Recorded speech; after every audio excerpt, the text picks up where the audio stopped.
Ada satu pertanyaan yang layak direnungkan oleh setiap orang Kristen yang mengaku menjadikan Alkitab sebagai standar iman.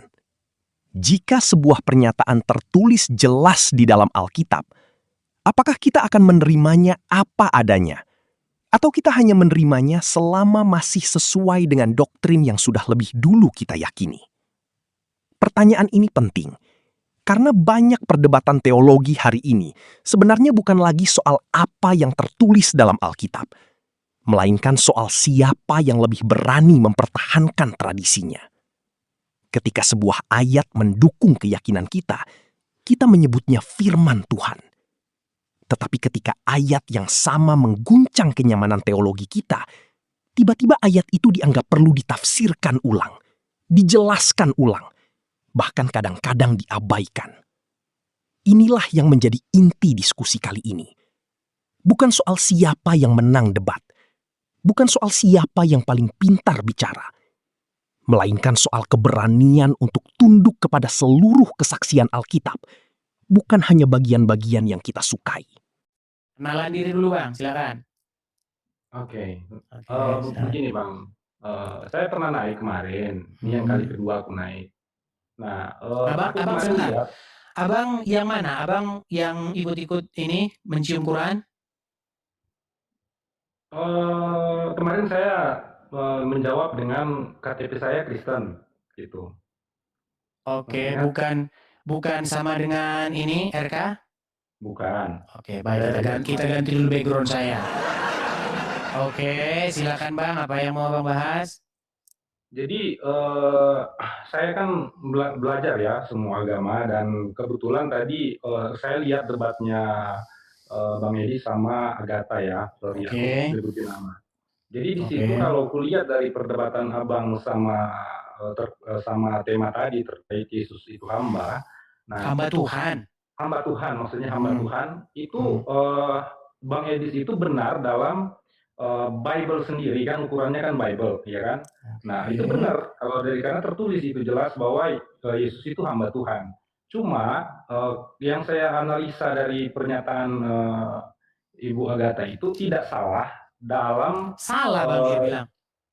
enggak, dia tidak salah dalam, karena dia melihat dari sudut pandang keseluruhan, bahwa, Yesus itu Allah gitu, maksudnya Tuhan dalam kesetaraan sebagai Tuhan. Tapi salahnya si Agatha itu karena dia tidak mengakui dalam, pandangan, bahwa Yesus itu hamba, karena jelas di Alkitab itu, di Bible itu sendiri tertulis. Oke. Begitu, Bang. Jadi Kita putarkan ya Bang ya. Oke, silakan selesaikan dulu Bang. mungkin maunya si Mbak Agatha itu, Bang Edis itu mungkin, pertanyaannya mungkin seperti ini menurut saya, apakah dalam kondisi tertentu Yesus itu hamba Tuhan? Mungkin seperti itu. Karena seperti dijelaskan Bang Edis itu kan Yesus itu bisa dibilang rasul, nabi, eee eee dan istilahnya bisa disebut juga Allah, guru, Tuhan, seperti itu. Nah, untuk penjelasan tadi sih ya begini Bang, kan aku lihat tadi ada yang naik. Dan mereka itu kenapa Bang seperti kurang memahami karena mereka tidak belajar Bang tentang contoh bahasa asli, perjanjian baru itu kan ya Sebentar Bang, fokus dulu Bang. Fokus ke ini dulu biar nanti nggak nambah-nambah. Abang selesaikan tadi dulu yang pernyataannya benarkah bahwa tidak menolak atau menolak. Kalau saya sendiri yang diskusi Bang, jadi saya yang tahu menolak Bang. Dia menolak, Agatha menolak bahwasanya Yesus itu hamba Tuhan. Iya benar, memang pada akhirnya, yang dari kesimpulannya memang si Mbak Agatha itu memang menolak Yesus bukan Tuhan dari sudut pandang dia tentang Yesus itu, Allah, seperti itu. Nah jadi, dari kalau misalnya Mbak Agathanya yang di statement yang dikatakan sama Mbak Agatha itu bahwa secara keseluruhan tentang Yesus, bukan hamba, ya salah. Karena Bible sendiri menuliskan seperti itu. Bahkan, banyak itu ayat-ayat yang menuliskan seperti itu, yang aku pelajari ya, dari segi agama Islam, Bang. Agama Kristen. Oke. Nah, Baik. jadi, saya melihat begini, Bang, yang terjadi ya selama ini gitu, Bang, tingkat pemahaman orang memahami sesuatu itu berbeda-beda Bang. Ya, jadi Setuju. ketika kayak tadi Bang, Abang bahas tentang Tuhan dengan Tuhan itu kan sama. Nah, bahasa Indonesia sendiri seperti yang Abang jelaskan itu kan pengertian kurios itu kan berubah ketika diterjemahkan ke bahasa Indonesia. Nah, kekurangan-kekurangan seperti ini ya yang melemahkan, yang membuat banyak orang yang salah menafsirkan seperti itu. Nah, jadi apa ya, kembali ke topik awal mengenai apakah Yesus itu hamba Tuhan. Ya kalau berdasarkan ukurannya Bible Bang, ya bukan bicara ini kan kita belajar sama-sama Bang ya. Saya itu tipe orang yang suka belajar Bang semua agama. Karena kembali seperti saya naik lalu saya bilang, saya itu ingin tahu tentang kebenaran. Mau agama Islam, agama Buddha, Baik. Hindu, semua aku ingin tahu. Oke, baik. Bukan agama Kita saya yang tanggapi dulu Bang ya. Nanti nggak Oke. selesai-selesai nanti Abang ngomong, nanti nggak kelar-kelar. Oke, saya tanggapi Bang. Jadi Bang, setahu saya ya, Agatha itu dia kalau nggak salah itu mengikuti diajar oleh Pak Romo siapa? Biantoro ya, Pak Romo Biantoro. Oke, baik. Kita lihat ya, apakah statementnya dia itu sama dengan Romonya sendiri. Baik, saya putarkan saja videonya biar kita nggak dibilang fitnah ya. Kita kasih lihat. Baik. Artinya, jika ada orang yang mengatakan bahwa Yesus adalah hamba Tuhan, berarti gila orang itu. Itu tidak kebenaran yang utuh. Oke, apakah dia hamba Tuhan? Tidak. Oh, berarti sama dengan Romo kalau begitu. Nah, apakah dia hamba Tuhan? Dia bilang tidak kan? Oke, kita terus. Ya, kalau dari Sama dengan visinya Robert. Oke, sebentar. Oke, artinya kalau ada yang menyatakan Yesus hamba Tuhan berarti itu tidak benar. Tidak benar. Karena kebenarannya Yesus adalah Allah. Ya. Dalam keadaan sudah dimuliakan pun, diangkat ke surga pun, sudah bangkit pun, Alkitab menyebut dia sebagai hamba Allah yang kudus. Jelas, ya toh? Jelas ya? Nah, begitu, Bang. Tetapi walaupun demikian, orang yang tergelincir lidahnya, orang yang salah ngomong, janganlah dibully, begitu. Ya, mungkin lagi gimana gitu. Yang jelas intinya, statement-statement itu tidak bertentangan, Bang. Tidak bertentangan dengan statement-statement itu bertentangan dengan Alkitab, begitu, Bang. Jadi kalau ada orang mengatakan bahwasanya Yesus bukan hamba Tuhan seperti Robert, itu statement-statement yang bertentangan dengan Alkitab, gitu Bang. Ya, oke. Jadi begini Bang, saya setuju juga tentang begini Bang. Aku kan khusus untuk agama Kristen sendiri. Jadi dalam Alkitab Bible sendiri, kalau dijadikan dasar utama istilahnya, nah itu sangat bagus ya menurut saya. Cuma begini, kenapa banyak pemahaman yang salah gitu Bang ya? Karena saya gini Bang, ketika saya awal-awal belajar ya agama Kristen ini Bang ya, itu kan banyak yang bilang gini nih, yang senior nih, sebelum saya sedikit belajar lah Bang, dibanding Abang saya mungkin masih di bawah lah. Nah, jadi ada yang bilang, tulisannya ini tidak seperti bahasa asli, benar itu. Karena Abang juga membuktikan tadi ketika pembahasan tentang antara ekurios itu Tuhan dan Tuhan itu sebenarnya sama. Nah, cuma dibedakan ketika dalam terjemahan bahasa Indonesia. Mungkin saya pernah ngomong Bang ya tentang ini. Jadi apakah ini ke Bang Edi saja ya pribadi? Apakah mungkin ke depannya kalau memang ada orang Kristen yang mau belajar tentang istilahnya atau kembali ke jalurnya yang sebenarnya, alangkah baiknya mungkin seperti misalnya nih, ini bahasa aslinya di atas gitu, baru bahasa bahasa terjemahan Indonesia. Mungkin itu akan mempermudah istilahnya orang-orang memahami tentang arti yang sebenarnya, karena kayak ibu tadi yang naik Bang, dia nggak ngerti kurios itu apa, atau orang awam yang masuk itu nggak ngerti. Oke, tapi jangan salah Bang, banyak juga sebenarnya orang-orang bahkan jadi gara-gara itu jadi berpikir bahwa Yesus itu Tuhan Bapa di surga. Gini Bang ya. Oke.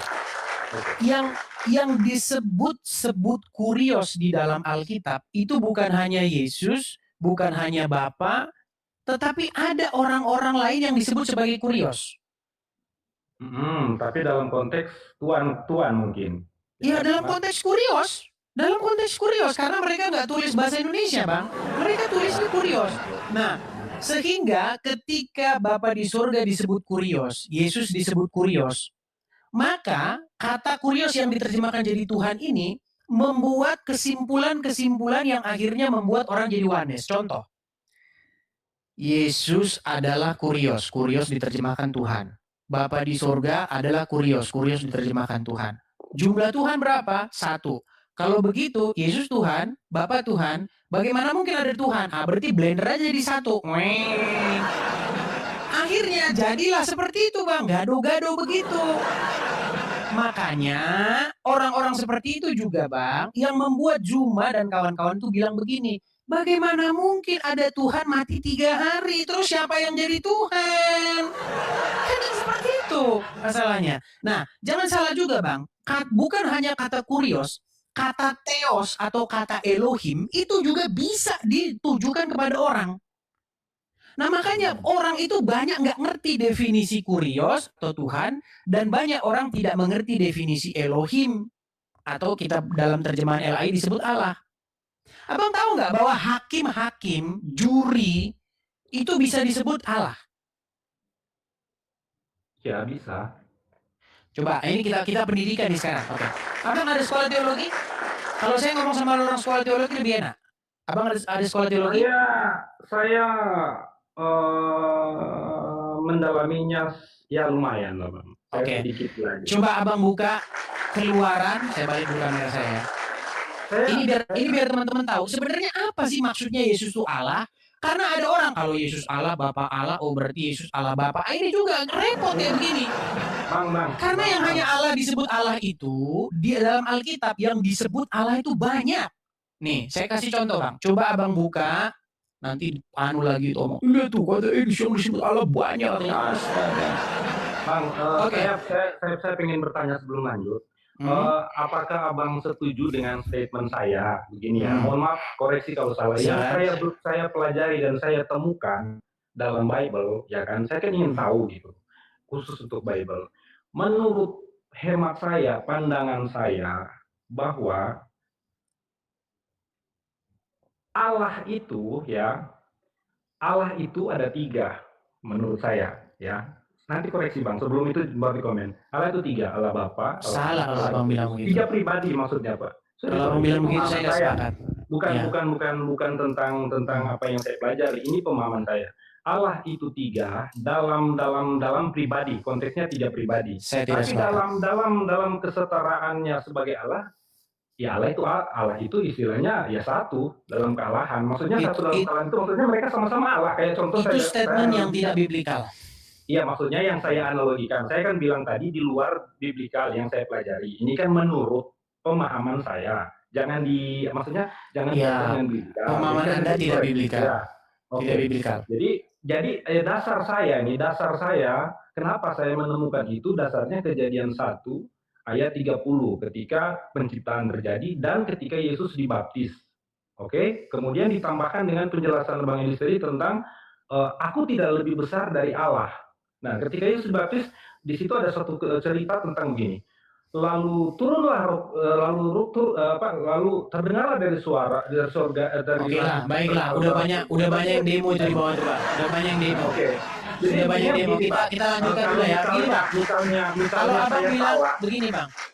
Enggak, di dalam Soalnya ada maksudnya tentang pemahaman ini kan yang saya temukan. Kalau misalnya menurut Abang yang sebenarnya seperti apa? Karena kan trinitasnya si Romo Cafe tadi kan beda. Nah, trinitasnya pemahamannya Bang Edi sendiri seperti apa begitu, Bang? Saya cuma pengen tahu karena saya ingin belajar. Ya, Trinitas atau Tritunggal itu dalam Alkitab adalah Bapa, Putra, dan Roh Kudus. Yang ketiganya adalah 1. Ada 3 di situ yang memberi kesaksian.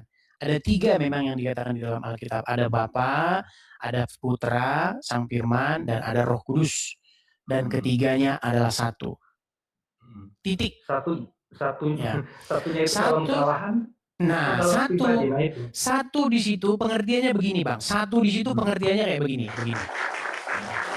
Saya kasih Anda contoh, Bang. Saya kasih Anda contoh.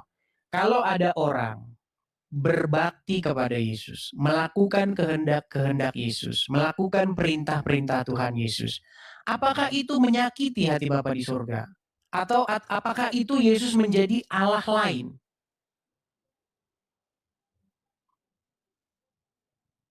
Maksudnya ketika orang berbakti. Karena di dalam Alkitab itu dikatakan begini, jangan ada padamu Allah lain. Maksudnya jangan ada pada kamu itu otoritas yang lain. Ya, penguasa yang lain, jangan ada padamu penguasa yang lain. Maksudnya seperti itu. Nah, sekarang Yesus kita percaya sebagai Allah. Nah, tapi bukan Allah Bapa ya. Makanya kata Allah ini definisinya, makanya mau saya jelaskan nanti. Allah ini definisinya itu, Bang, otoritas, hakim, penguasa, pengatur, juri, begitu. Bisa juga dia suami, begitu. Jadi definisi Allah itu adalah sesuatu yang mengendalikan. Itu maksudnya, Bang. Sama dengan Tuhan, 11-12 itu, Bang. Kalimat kurios dengan kalimat Allah itu kalimat yang bisa ditukar-tukar. Begitu. Seperti pemimpin dengan Tuhan, begitu. Seperti hamba dengan pelayan, itu kata-katanya kira-kira bisa ditukar-tukar, begitu. Nah, makanya, Bang, yang dimaksud satu di situ begini. Karena di dalam Alkitab ada larangan, jangan ada padamu Allah lain di hadapanku. Ya, jangan ada padamu suatu otoritas lain di hadapan saya. Maksudnya begini, kalau kita berbakti kepada Molok, atau kalau kita menghamba kepada Allah, Tuhannya orang Islam, atau kepada Tuhannya agama lain, berarti kita punya otoritas lain selain daripada Bapa di surga. Begitu. Artinya kita sudah menghambakan diri kita bukan kepada Bapa di surga.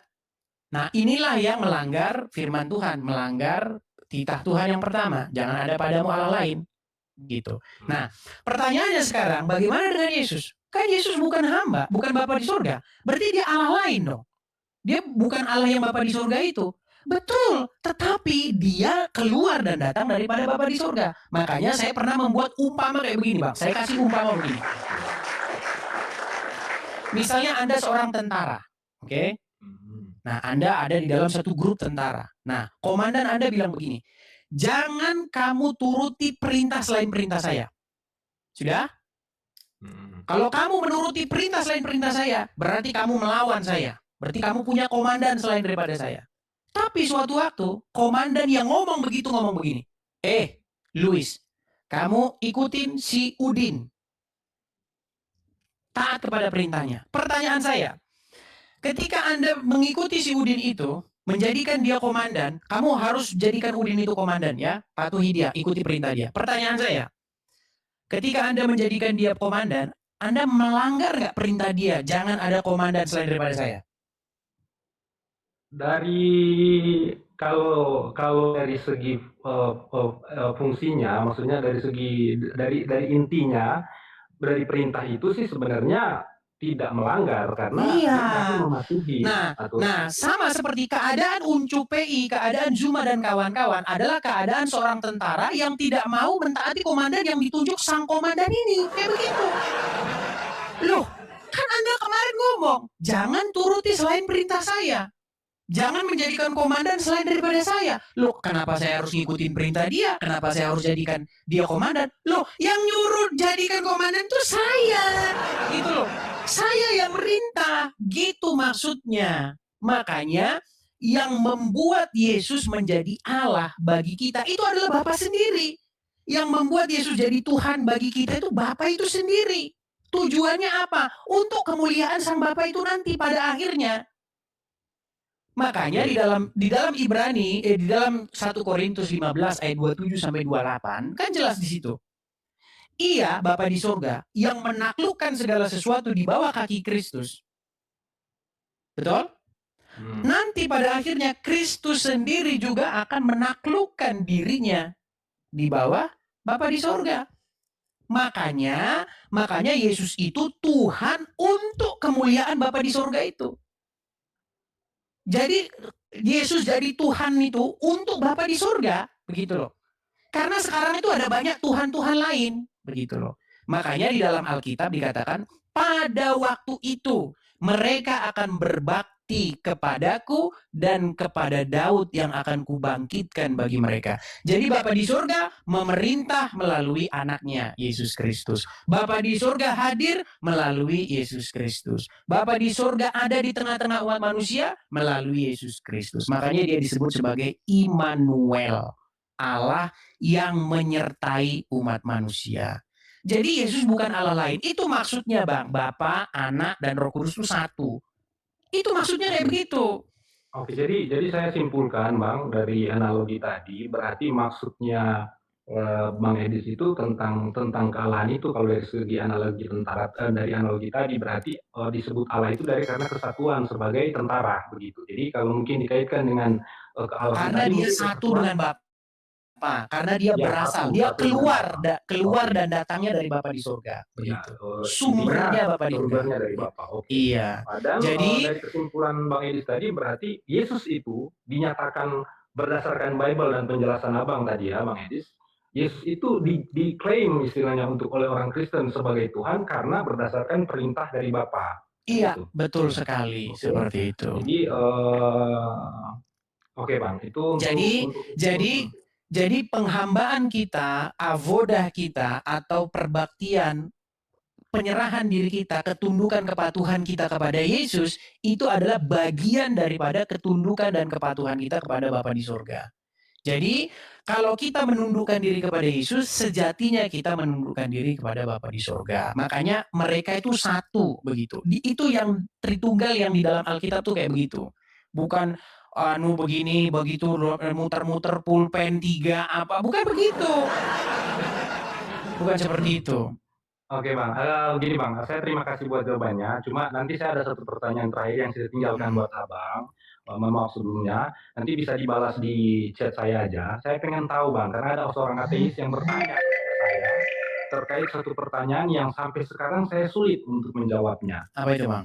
Jadi begini Bang, dia memberikan sebuah pertanyaan seperti ini.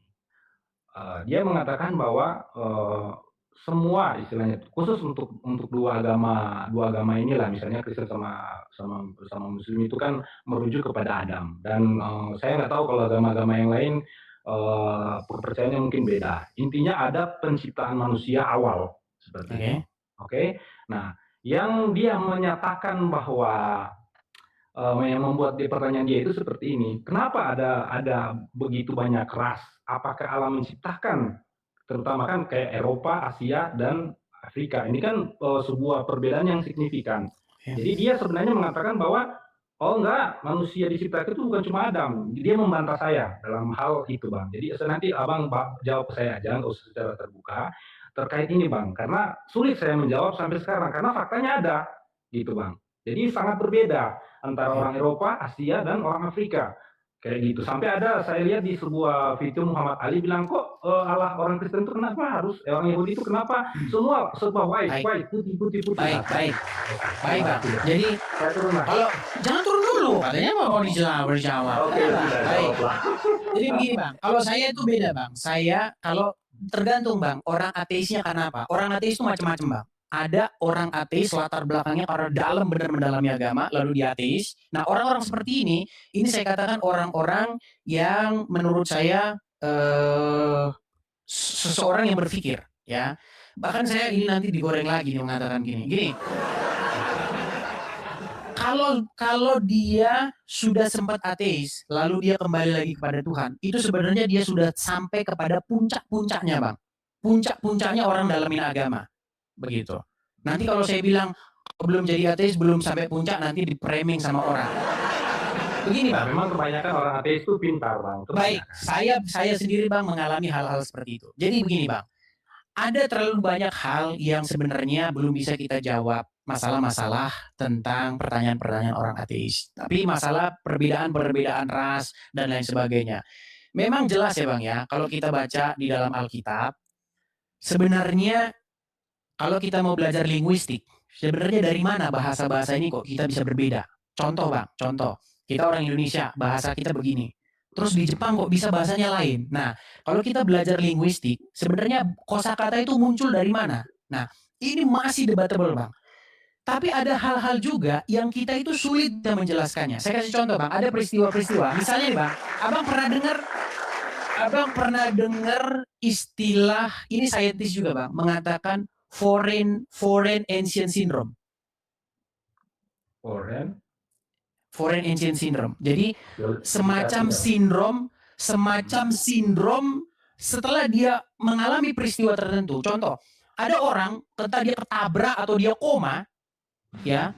Terus setelah dia siuman, dia nggak bisa lagi pakai bahasanya. Pernah dengar peristiwa seperti itu? Dalam sains ada.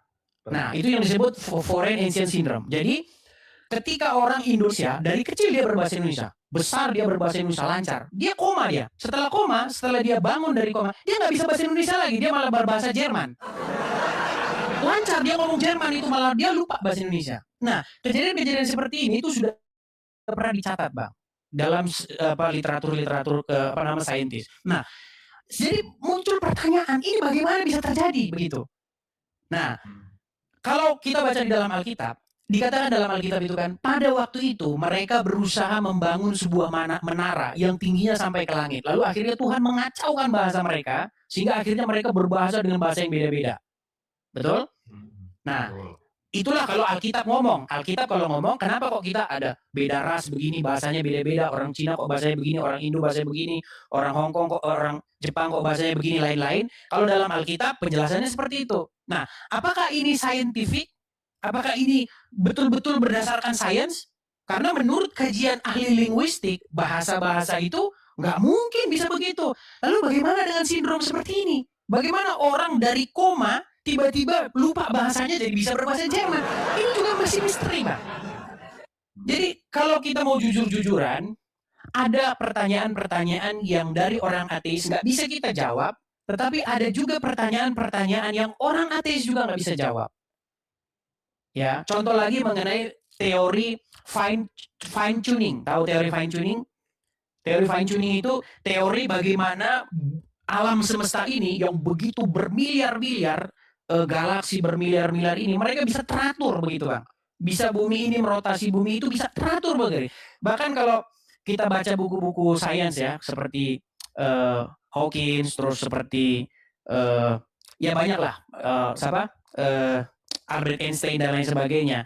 Jadi kalau sudut perputaran atau sudut gravitasi ini berubah 0/0 derajat saja, itu bubar semua, Bang, alam semesta ini. Nah, kenapa bisa seperti itu? Kenapa bisa teratur? Nah, ini pasti ada yang buat ini. Jadi ada kreator, ada seorang pencipta yang sangat maha jenius seperti itu. Tapi itu semua masih debatable, Bang.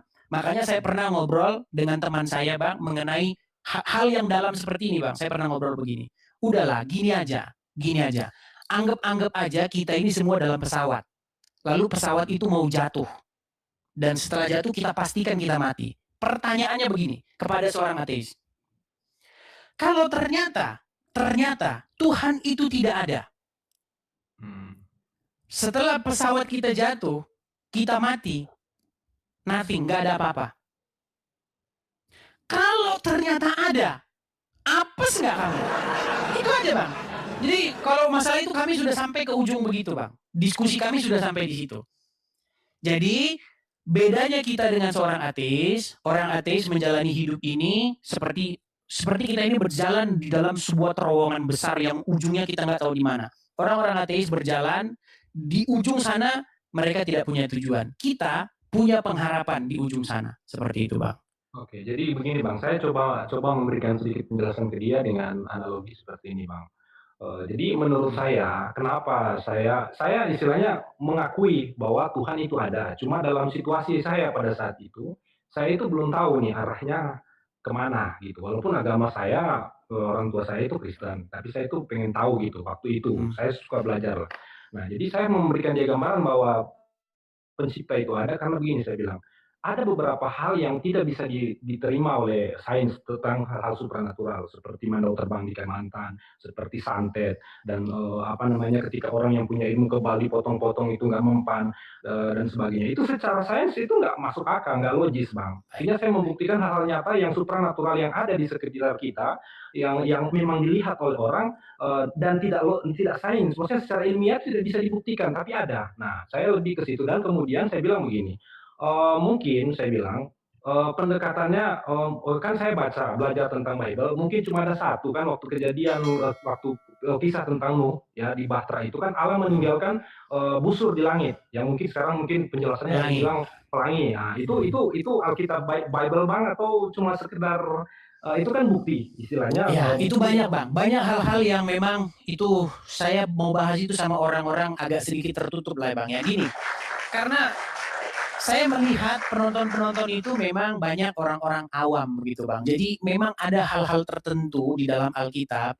yang saya itu menyimpannya sebagai rahasia yang hanya saya saja yang cukup saya saja yang tahu itu. Saya nggak perlu share itu kepada orang lain yang belum cukup matang orangnya. Nah, Gitu, Bang. gitu, Bang. Nanti dia bubar begitu, Bang. Begini.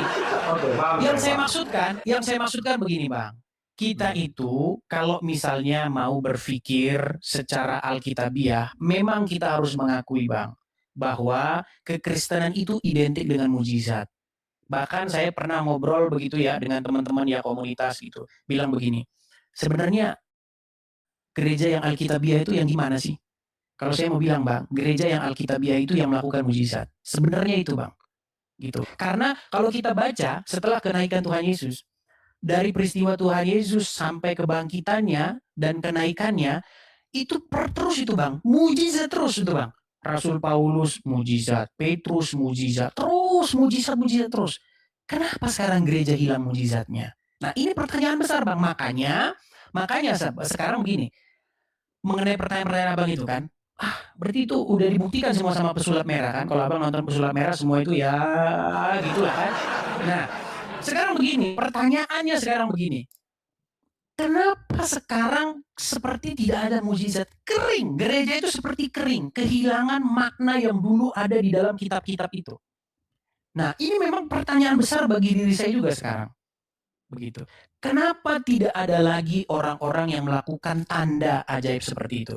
Di dalam pikiran saya, jawaban untuk sementara ya, jawaban untuk memuaskan pikiran saya ini sebenarnya. Kayaknya orang-orang sudah hilang kekudusan semua. Itu kalau jawaban saya. Kenapa kok sekarang nggak ada pendeta tumpang tangan, orang lumpuh berjalan, buta melihat, kenapa? Ya mungkin pendeta sudah pada banyak yang gitu. Itu jawaban saya, tapi saya nggak tahu ya seperti itu. Sebenarnya kekristenan itu kan identik dengan mujizat, Bang. Mereka akan memegang mereka akan menginjak ular, dan sekalipun mereka minum racun maut, mereka tidak akan mendapatkan celaka seperti itu. Ya seperti itulah, Bang. Oke. Jadi Kekristenan itu sebenarnya identik dengan mujizat, Bang. Jadi begini, Bang, yang aku kan begini, seperti kembali ke penjelasan saya tadi tentang pemahaman orang ini kan beda-beda, Bang. Jadi alangkah baiknya menurut saya ya, alangkah baiknya istilahnya, untuk orang-orang yang ingin tahu mungkin tentang Bible, ya bacalah Bible itu dengan seksama, pelajari secara keseluruhan, dan pahami. Begitupun juga yang pengen tahu Quran, kayak Abang kan pelajari Quran itu 13 tahun yang saya lihat ya di video Abang, seperti itu. Dan artinya begini, untuk memahami kitab orang lain, apapun itu, atau agama apapun itu, kita harus belajar secara keseluruhan dan bertanya.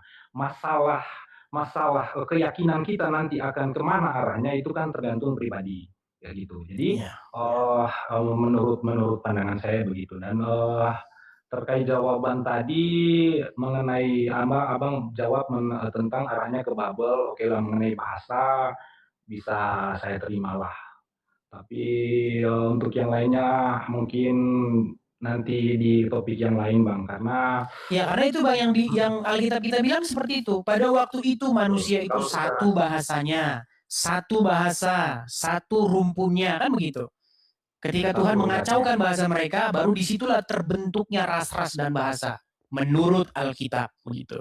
Dan itu menjadi kritik bagi orang-orang yang abang bilang ateis begitu, itu omong kosong dongeng-dongeng. Tapi kalau kita lihat bukti-bukti ada juga ya, itu semua masih debatable lah seperti itu. Tapi kita sebagai orang percaya ya kita percaya itu, Bang. Kita punya pengharapan akan kebangkitan karena Yesus bangkit, Bang. Makanya di dalam agama lain tidak ada kebangkitan. Makanya saya pernah bilang, kalau Anda beragama lain, kebangkitan itu hanya omong kosong, begitu. Makanya seandainya Yesus tidak bangkit, maka lebih baik sekarang kita itu, Bang, pesta pora, minum-minum, mabok-mabok karena besok kita akan mati. Seperti itu. Tapi karena kita percaya dengan kebangkitan, buktinya sendiri adalah Yesus sendiri yang bangkit, maka kita hidup ini punya tujuan, Bang. Seperti itu. Oke. Gitu aja, Bang. Oke, kita kasih kesempatan kepada yang lain. Makasih, Bang. Tapi abang udah jam 12 sendiri abang naik ke sini, Bang. Jadi intinya maksud saya begini, Bang. Kita ini kan istilahnya... Bang, jangan diterusin, Bang. Nanti yang lain lagi mau naik-naik nih, Bang. Gimana ya? Maksud saya gini, Bang. Gimana lagi? Sekedar istilahnya saling belajar aja. Jangan sampai saling hujat. Itu aja saya ingin ingatkan. Terima kasih. Baik, Tuhan Yesus memberkati. Saya turunkan ya, Bang ya. Oke. Dalam percakapan tadi, sebenarnya muncul satu pengakuan yang sangat menarik. Seorang penanya yang mengaku mempelajari berbagai agama menyampaikan bahwa berdasarkan ukuran Alkitab sendiri, pernyataan bahwa Yesus adalah hamba Tuhan memang benar. Perhatikan baik-baik. Yang menjadi ukuran bukan tradisi, bukan denominasi, bukan pendapat tokoh agama, tetapi Alkitab. Dan ketika Alkitab dijadikan standar, maka pengakuan bahwa Yesus disebut sebagai hamba Tuhan menjadi sesuatu yang sulit dibantah. Persoalannya kemudian bukan apakah ayat itu ada atau tidak, karena ayat-ayatnya memang ada. Persoalannya adalah mengapa sebagian orang merasa keberatan mengakui sesuatu yang jelas-jelas tertulis di dalam kitab suci. Padahal seorang Kristen seharusnya tidak takut kepada ayat Alkitab. Seorang Kristen justru harus takut ketika mulai memilih-milih ayat mana yang boleh diterima dan mana yang harus ditolak. Inilah titik kritik yang sebenarnya sangat penting. Karena sepanjang sejarah, penyimpangan selalu dimulai ketika manusia menempatkan tradisi di atas firman. Ketika tradisi menjadi hakim atas Alkitab. Ketika Alkitab tidak lagi menjadi standar yang mengoreksi manusia, melainkan manusia yang mencoba mengoreksi Alkitab. Di dalam diskusi tadi juga muncul fenomena yang sering terjadi di kalangan orang percaya. Banyak orang tidak keberatan menyebut Yesus sebagai Tuhan, tidak keberatan menyebut Yesus sebagai Mesias, tidak keberatan menyebut Yesus sebagai Juru Selamat. Tetapi ketika disebut bahwa Yesus juga adalah hamba Tuhan, sebagaimana tertulis di dalam Alkitab, tiba-tiba muncul penolakan. Padahal Alkitab tidak pernah melihat kedua hal itu sebagai kontradiksi. Justru Alkitab sendiri yang memuat kedua pernyataan tersebut. Artinya masalahnya bukan pada Alkitab. Masalahnya ada pada cara sebagian orang memahami Alkitab. Jika Alkitab berbicara tentang Yesus sebagai hamba Tuhan, maka orang percaya seharusnya berkata amin. Jika Alkitab berbicara tentang Yesus yang taat kepada Bapa, orang percaya juga harus berkata amin. Jika Alkitab berbicara tentang Yesus yang diutus oleh Bapa, kita juga harus berkata amin. Sebab tugas orang percaya bukan mengedit firman Tuhan. Tugas orang percaya adalah memahami dan menerimanya. Dalam diskusi tadi juga terlihat jelas bagaimana sebagian orang lebih sibuk mempertahankan kesimpulan teologis mereka daripada mendengar apa yang sebenarnya sedang dikatakan teks. Ketika seseorang mengatakan Yesus adalah hamba Tuhan, reaksi pertama sebagian orang bukan memeriksa ayat-ayatnya.